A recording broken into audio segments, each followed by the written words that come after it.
Gledate Gorenjska poročila na GID TV. Društvo paraplegikov Gorenjske združuje člane, ki so zaradi poškodbe ali bolezni hrbtenjače trajno vezani na invalidski voziček. Mnogi člani so našli svoj talent v umetniškem izražanju. V društvu prirejajo likovne delavnice, skozi katere nadgrajujejo umetniško znanje in krepijo samozavest, ki je lahko potrebna za premagovanje tegob, s katerimi se srečujejo. Vodilni zatrjujejo, da tovrstne aktivnosti v veliki meri pripomorejo k vključevanju v družbo, zlasti najtežje gibalno oviranih članov. Društvo paraplegikov letos praznuje 38 let obstoja. Eno izmed teh naših programov so tudi interesne dejavnosti, ker imamo pa zelo aktivne slikarje, predvsem 3, Anko Vesel, Borisa Štera in Metoda Zakotnika.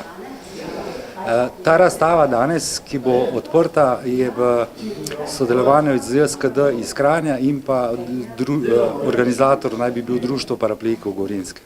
8 slikarjev, paraplegikov in tetraplegikov ter njihovih prijateljev vsak svojo zgodbo raziskujejo umetnost in oblikujejo svoje izražanje v barvni kompoziciji. Zelo rada imam rože, in navdihi največkrat pridejo, če kaj takega vidiš, kar ti je všeč. Kar se tiče moje slabovidnosti, moram reči, da si pomagam predvsej z raznimi lupami, z očali.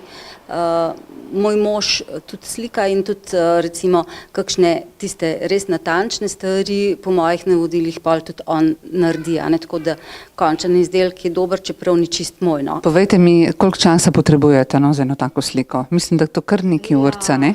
Sploh nikoli ne gledam, delam, dokler nisem zadovoljna z izdelkom. Lahko kar nekaj časa traja, je pa res, da se malkrat usedem in naredim sliko od začetka do konca, vmes kakšen dan premora, majhen idej, kakšne barve, kako naprej, tako da ne morem točno reči, koliko časa traja. Pa vse verjetnosti pogled na balkone vaših rožic, pa zagotovo pogled tudi marsikam, v dolino, v travnike in potem je tukaj navdih. Tako. Na razstavi so poleg Ane Šter sodelovali tudi paraplegiki Metod Zakotnik, Boris Šter, Miran Jernejšek ter Jože Potokar Cvrčo, Boštjan Močnik in Anka Vesel. Ko sem bila še otrok, sem veliko risala, potem pa služba, družina, obveznosti in zato zmanjka časa. Zdaj, odkar sem pa na vozičku, sem pa tudi malo odkrila to strast. In ta strast je res vredna ogleda, torej vaše fotografije bolj tista narava, če sem prav videla slike in poslikano res v tistem naravnem, čudovitem okolju, v samem zelenem. Ja, res je. Mogoče tisto, kar najbolj pogrešam, zdaj, ko sem na vozičku. Ja, zagotovo. Torej narava vas dviguje in vam daje še dodatno moč in upanje za naprej. S svojimi deli se je predstavil tudi tetraplegik Benjamin Žnidaršič, slikar, ki slika z usti. Slika z usti pravzaprav vse ni nič kaj takega. Bolj je pomembna volja, da nekaj nekdo hoče ustvarjati.